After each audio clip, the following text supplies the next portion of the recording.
Assalamualaikum warahmatullahi wabarakatuh. Perkenalkan, nama saya Badrul Soleh. Saya Rizky Sigara. Saya Ramli Sanjaya. Kami perwakilan dari kelompok 1 ingin mempresentasikan tentang perkembangan kolonialisme dan imperialisme bangsa Eropa. Tugas mapel dari sejarah yang dipelajari oleh Bu Renim. Kami kelas 11 SMA Nasutu Tulam. Bismillahirrahmanirrahim. Perkembangan kolonialisme dan imperialisme bangsa Eropa terhadap Indonesia.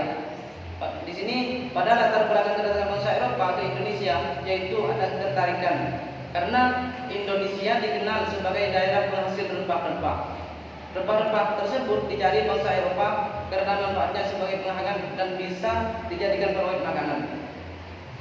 Selain karena harganya yang mahal, memiliki rempah-rempah juga menjadi simbol kejayaan seorang raja pada saat itu. Dari faktor-faktor tersebut, banyak bangsa Eropa yang berusaha untuk menemukan daerah penghasil rempah-rempah, salah satunya yaitu Indonesia.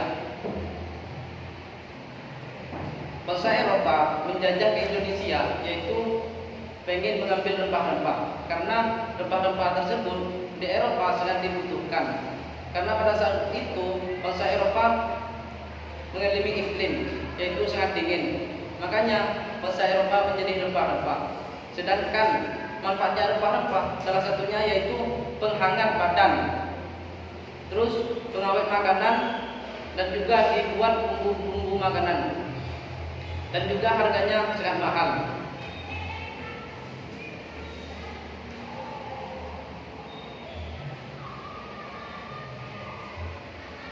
Presentasi selanjutnya dilanjutkan anggota kelompok kami. Bartolomeus Dias merupakan penjajah samudra dan sampai di Tanjung Harapan, Afrika Selatan pada 1488. Penjajahan lalu diteruskan Vasco da Gama yang sampai di Goa, India pada tahun 1498. Lalu pulang ke Lisboa, Portugal dengan membawa rempah-rempah. Bartolomeus Dias lah yang melakukan penjajahan keliling dunia dengan mencari rempah-rempah. Bukan hanya itu, anak buah dari Bartolomeus Dias tinggal di sana untuk sebab mencari rempah-rempah. Portugis pun semakin gigih dalam mencari sumber rempah-rempah. Untuk itu, Portugis melanjutkan ekspedisi ke timur dengan dipimpin Alfonso d'Albuquerque untuk menguasai Malaka. Ia berhasil menguasai Malaka sebagai pusat perdagangan rempah-rempah di Asia Tenggara pada 10 Agustus 1511.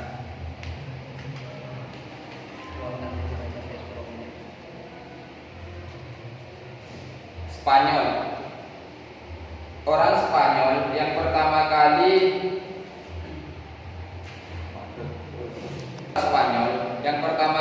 melakukan penjajahan samudra adalah Christopher Columbus pada 1492. Ia berlayar ke arah barat melewati Samudra Atlantik hingga akhirnya tiba di benua Amerika. Saat itu Columbus berpikir kalau ia telah sampai di daerah yang ditujunya, yaitu India. Karena itulah Columbus lalu menamakan penduduk lokal yang ia temui sebagai warga India.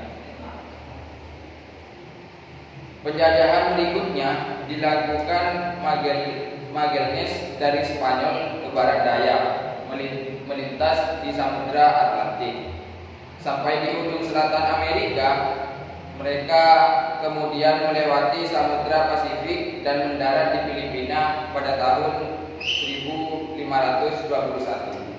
Perlayanan Magellan berpengaruh bagi dunia ilmu pengetahuan karena dirinya berhasil membuktikan bahwa bumi itu bulat. Penjajahan Magellan kemudian dilanjutkan ke Bastian del Cano pada 1521. Sebastian del Cano berhasil berlabuh di Tidore namun kedatangannya mereka anggap melanggar perjanjian Tordesillas. Namun kedatangan mereka dianggap melanggar perjanjian Tordesillas atau untuk menyelesaikan permasalahan keduanya, Portugis dan Spanyol melakukan perjanjian Saragossa pada 1529. Presentasi selanjutnya akan dilanjutkan oleh saudara saya, Rafli Gusti Sanjaya.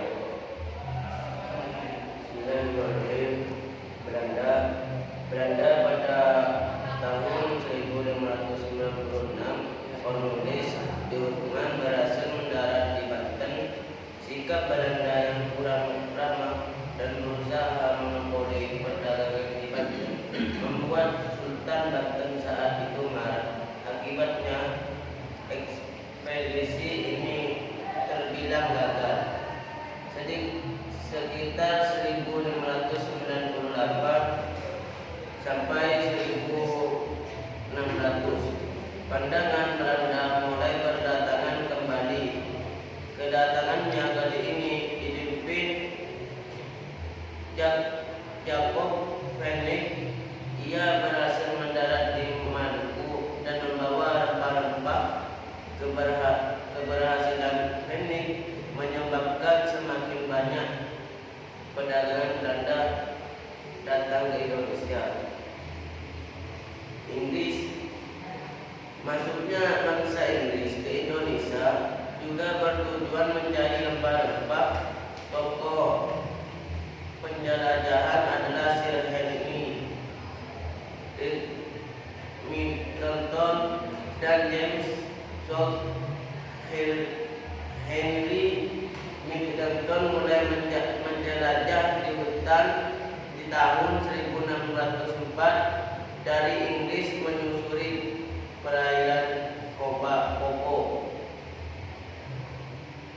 Portugal dan Pulau Canary. Henry Middleton lanjut menuju perairan Afrika Selatan hingga Samudra Hindia. Ia sampai di Sumatera lalu menuju Banten.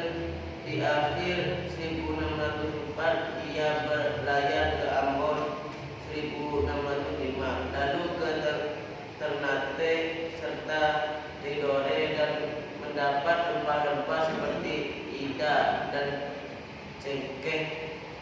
Sedangkan James Cook sampai ke Batavia tahun 1770 setelah dari mendapat rempah-rempah seperti lada dan cengkeh.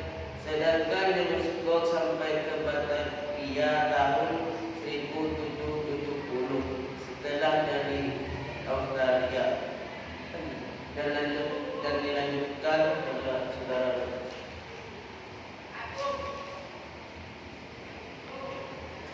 Pada pembahasan di sini saya akan menjelaskan tentang perkembangan kekuasaan bangsa Eropa di Indonesia, yaitu diantaranya masa-masa tersebut Belanda merupakan negara yang cukup lama berada di Indonesia, bahkan mengatakan yaitu lamanya mencapai 21 tahun dari sejak datang ke Indonesia sampai diusir oleh rakyat Indonesia, hingga akhirnya mereka membuat perusahaan dagang di Indonesia atau memonopoli perdagangan yang ada di Indonesia yang terdiri dari rempah-rempah seperti halnya cengkeh, lapa, bawang dan lain sebagainya.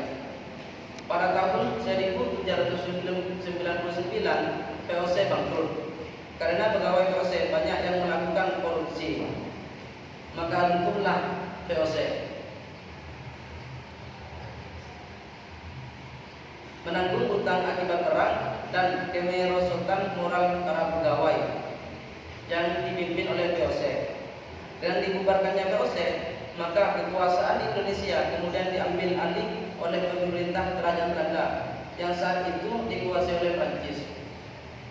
Pada saat bangsa Eropa menjajah Indonesia, yaitu terdiri dari negara Belanda, Prancis, Spanyol, dan Inggris. Masing-masing negara tersebut menjajah ke Indonesia tidak bersamaan. Empat negara tersebut menjajah Indonesia karena ingin merebutkan rempah-rempah, yang mana rempah-rempah itu sangat banyak manfaatnya.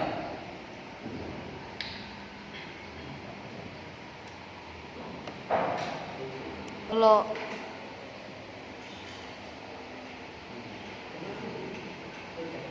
kolonialisme dan imperialisme bangsa Eropa tentunya memiliki berbagai dampak bagi Indonesia. Di samping dampak negatif, banyak dampak positif yang kita dapat. Sebagian dari kelompok kami, Kurang lebihnya mohon maaf. Akhiran, wassalamualaikum warahmatullahi wabarakatuh.